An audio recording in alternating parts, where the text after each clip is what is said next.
સુરત મહાનગરપાલિકાના સેન્ટ્રલ ઝોનના કોટસફિલ્ડ રોડ પર ધારાસભ્ય અરવિંદ રાણા દ્વારા જાહેર રોડ પર ઊભી કરવામાં આવેલી પાર્કિંગની દીવાલને લઈને વિવાદ સર્જાયા બાદ 3 દિવસ વીતી ગયા હોવા છતાં પણ ગેરકાયદે રસ્તા પરની દિવાલો દૂર ન કરાતા તંત્ર, ધારાસભ્ય અને રાજકીય નેતાઓ આગળ નતમસ્તક હોય તેવા ઘાટ જોવા મળી રહ્યો છે.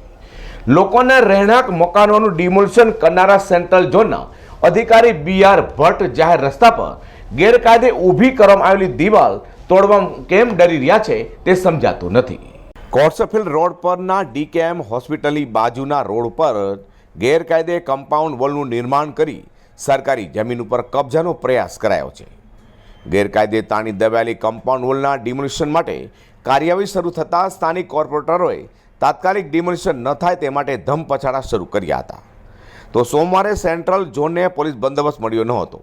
માર્શલોની ફોજ અને 100 જેટલા SRP જવાનોની ટીમ હોવા છતાં પણ પાલિકાએ પોતાની મિલકત પર કબજા સમાન કમ્પાઉન્ડ વોલના ડિમોલિશન મામલે બેદરકારી દાખવી હતી.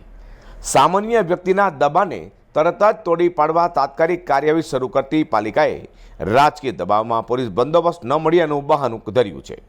આ સાથે દિવાલ ઊભી કરનારાઓને સ્વૈચ્છિક ડિમોલિશન કરી લેવા તાકીદ પણ કરાઈ હતી.